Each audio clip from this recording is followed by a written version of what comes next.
Hello all you Shining Stars, welcome to my channel Shining Star Soup. It is time for another Breaking It Down video, and in this edition it's going to be breaking down Japan Crate, where I rank and rate my Japan Crate over 2019. And I only had 3 months, and those 3 months were May, June, and July. Alright, so we're just gonna jump right into Japan Crate. Now, the biggest thing with Japan Crate is that I did get a gift subscription. It was 3 months. I think it worked out to, I don't know, 100 or 100 something, but it was around a $70 average per box. And Japan Crate, reviewing all of my subscription boxes, Japan Crate would have to be the most disappointing and the biggest waste of money. Alright, we're going to jump right into May. Now, in May's box, I did get premium. You had 2 options, I believe, with Japan Crate, where you got a regular box and a premium box, and the premium had a couple extra items and a drink. Was the premium box. The way I felt, I was like, go big or go home.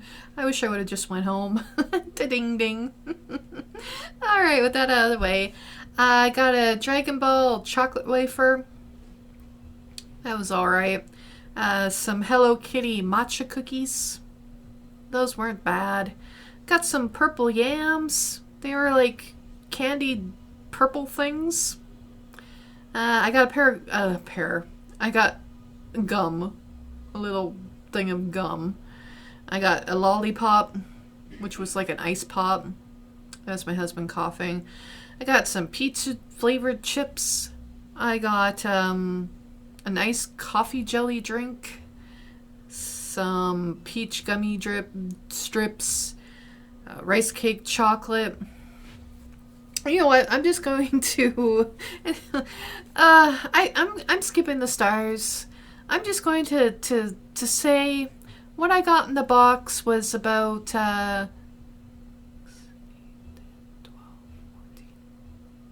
16 items.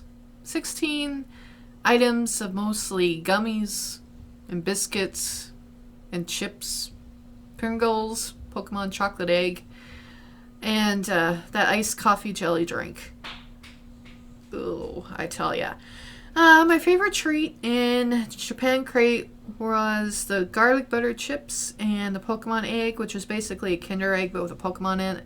And my least favorite was the drink and probably everything else. That bag did get that box got a 3 out of 5 because most of the items were tiny, but they weren't that bad. The drink choice was just awful. Not as awful as the cheese milk that I got in June's box, but for about $70 for this box, I got about $20 worth of snacks. So yeah, 3 out of 5 final rating for May. Japan Crate. Okay, for June. Now, June was a good month for the box. It was a Fruits Baskets edition box, and it was a very nice box. It was all Fruits Baskets art. Fruits Baskets is an anime in Japan, also a manga. And it had a little pamphlet in there that had a couple of biographies of the characters. The nostalgia was there for me for that box. However, the treats inside, not really. There was like some powder, beer powder, and a sugar powder bottle that was like pixie sticks, and there was some chocolate biscuits and lemon candies, and there was some Fruit Baskets pins, which were nice. But mostly that box was filled with gummies, sugared powder, and that mascarpone cheese milk that was Pocky flavored. I had like 2 zips of that thing and I was gagging. The cheese milk had to have been the most awful thing I have ever tasted ever in my life, and I've had some awful things, just throwing it out there. So my favorite item in the June box was this could be a very short video because I'm summing everything up in my husband's getting all overworked in the background. And again, there was not a single item in the June box that I remember actually liking, to be honest with you. But the least was the cheese milk. Turned me off of the whole box for like all of the rest of the year for Japan Crate.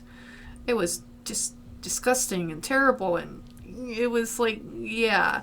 Anyway, my final rating for the June box was 2 out of 5. And the only reason why it got a 2 out of 5 was because of the artwork. The artwork that is not technically Japan Crate, it's fruits baskets. Artwork. The box was really nice. The pins were a nice bonus, and the booklet was a nice bonus. But other than that, yeah, that June box, 2 out of 5. Now we're moving on to July.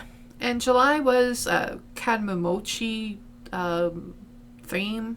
Honestly, I probably did not say that right. It's right there. Yeah.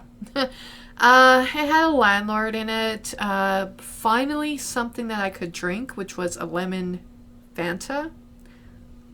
Much better than jelly coffee and cheese milk, I'll tell you that. There was a lot of cookies in that one. There was a corn roll, some...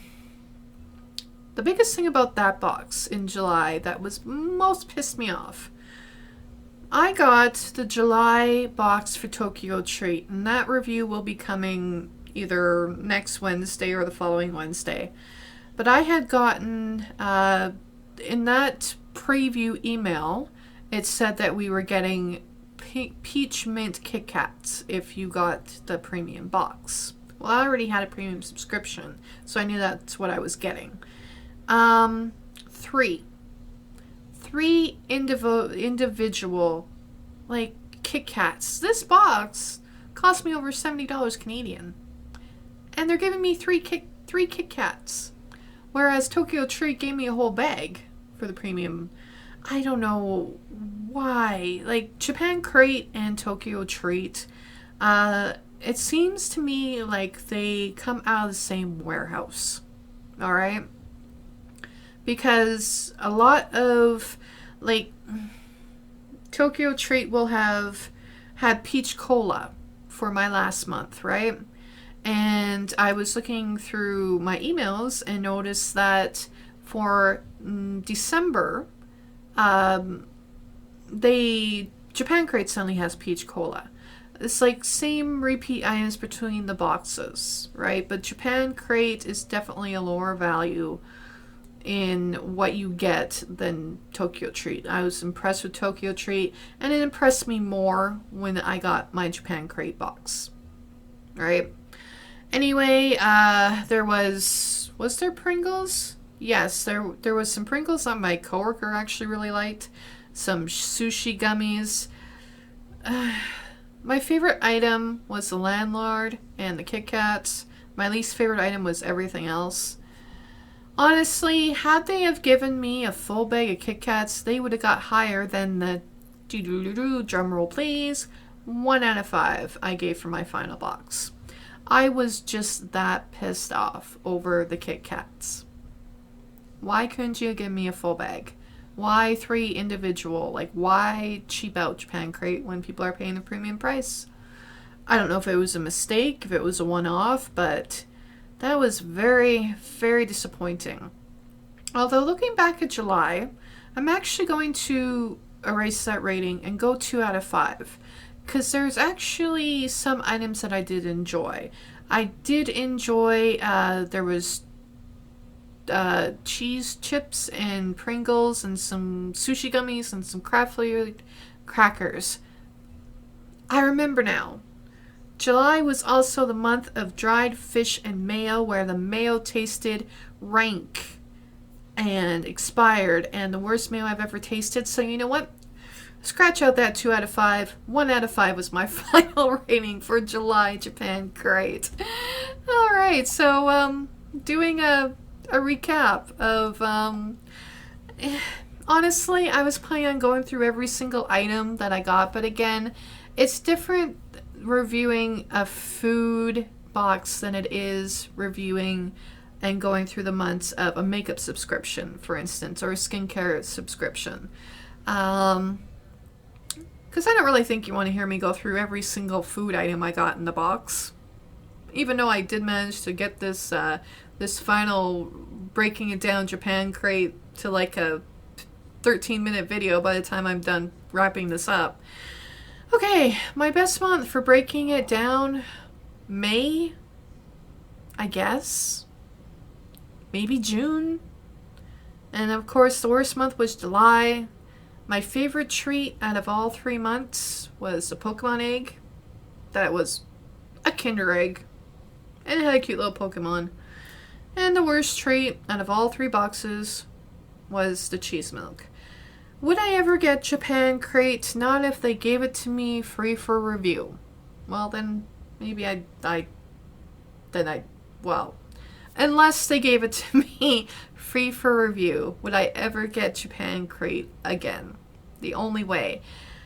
A waste of money. Complete waste of money. Some boxes, like July especially, just felt like a $10 value. Each box felt like $20 value. It's just not worth it, and looking back now, I wish I would have never gotten Japan crate. What a waste of money. It was terrible. Alright, all you shining stars, thanks for staying tuned, watching the whole breaking down Japan crate with me.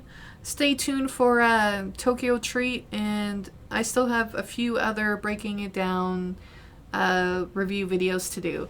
But thank you for tuning in. I really appreciate the support, and I hope all you shining stars have a shining star day and keep being shining stars. Bye!